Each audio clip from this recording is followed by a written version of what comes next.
So, Derek, onto you. Yourself and Chris Barrett wrote a background paper that points out some of the shortcomings in existing resilience measurement efforts, essentially characterizing them as too small scale, too ad hoc to be able to really influence the bigger decisions around response and resilience investments. As an author of some studies that would fit under that category, I fully agree. But you pulled together a proposal for what a data system that would allow for cross-site comparative data would look like and how that could come about. It'd be great if you could walk us through that a little. Yeah, sure. So just to point out first, Chris, my co-author, is not here. As you said, he owes me a beer too.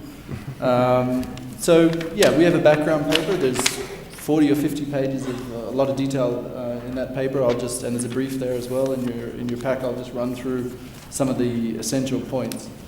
So I guess what we're proposing is not a very academic paper. It's a pretty ambitious, pragmatic proposal for a cross-country system of high-frequency, long-term sentinel sites. So it's a complement to what Mark was talking about, but it's something quite ambitious. And I can piggyback a bit off Mark I don't have to, I think, go through the definitions of resilience again, but just to emphasize why we're emphasizing these three elements. A sentinel system, so these would be locations in the most vulnerable parts of the world. They would give early warning and track welfare and program evaluation for the most vulnerable populations.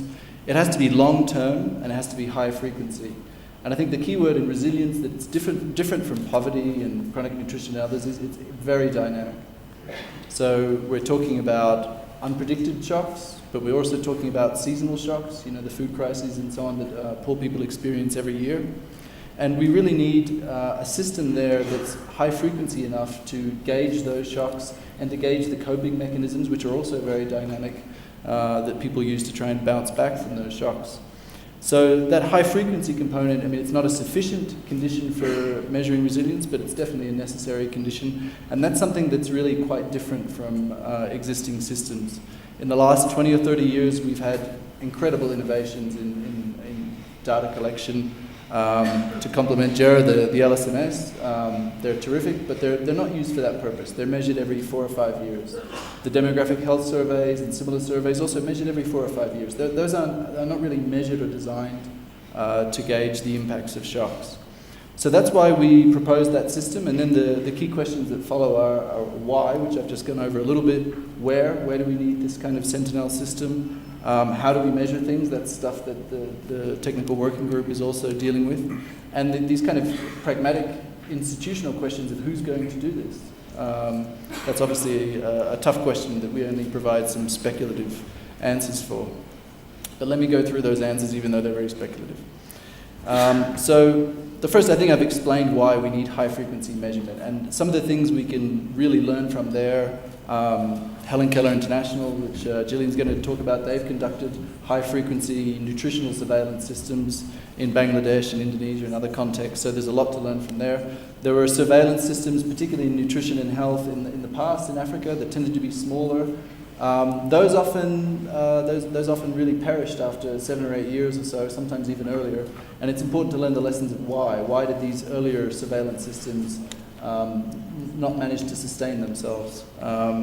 And so we can come back to those issues too. In terms of high frequency measurement too, we also emphasize it's going to be costly, but there's innovations around that. I think some other people in the panel are going to talk about that as well. We propose things like thick and thin rounds.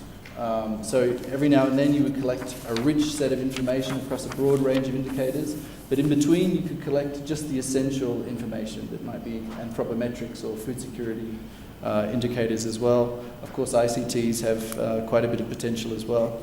So that kind of gets to the how. We try and answer the question of where as well, and this is a difficult question because shocks are unpredictable. Countries that we think might be quite resilient and immune to shocks are suddenly hit with a cyclone as well. But one thing we argue is that although by definition all of the developing world is poor, there's a subset of countries that are really chronically vulnerable to shocks. These are the countries that are the most dependent upon food aid, the most hit by regular droughts or floods and so on. And those are countries where humanitarian aid is not given on an irregular basis, but really every year. The World Food Programme and other organizations have a permanent presence in these countries. And really we should be doing measurement around that presence and their activities in those countries. So we have a subset of, I'm not going to list all the countries we talk about in the paper, and that's a matter for debate and reiteration as well. And then finally, institutionally, how do we do this?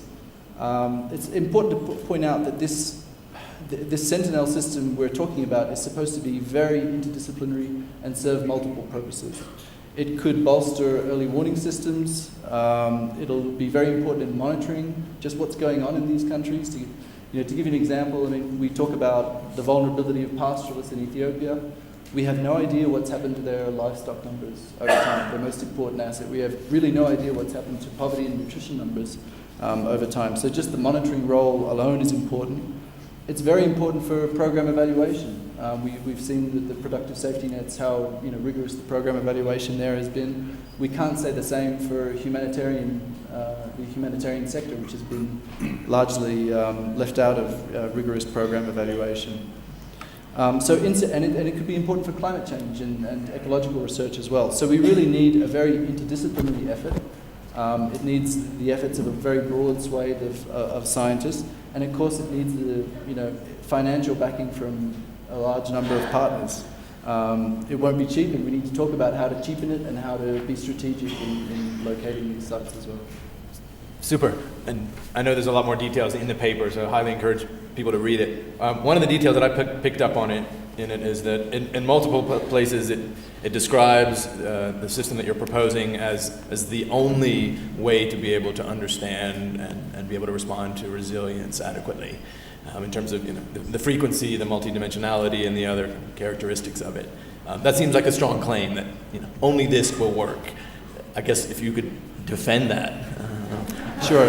Chris must have written that. That's all I can say. But, no, it probably wasn't. Anyway. I think, as I said, I'm not sure of the context of the sentence, but certainly high frequency, I think that's the only way to go. I do see there's a lot of experimentation now with resilience indicators and even people trying to ask kind of retrospective questions. I just don't think you can do that in a reliable way. I mean, if you look at the definitions of resilience, if we're sticking to those definitions, we have to have high frequency measurement. On that I'm really sure. As for the specific arrangements, is this the only way to go? Not necessarily. I mean, I think there's a lot of advantages, a lot of high returns to really making an ambitious investment up front in multiple countries. And just think about, I mean, one fact, I'm not picking on the World Food Programme here, but the World Food Programme operates in multiple countries and measures vulnerability and tracks its impacts and targeting needs in different ways. And that's quite striking that an international organization needs to do this. And I don't think it's necessarily their choice. They face constraints, and I think they would want to do things differently. But if we're really having institutions that are, having significant investments in humanitarian responses in different countries, we should be doing things in a consistent way. And that was one of the criteria that Mark mentioned as well, the standardization.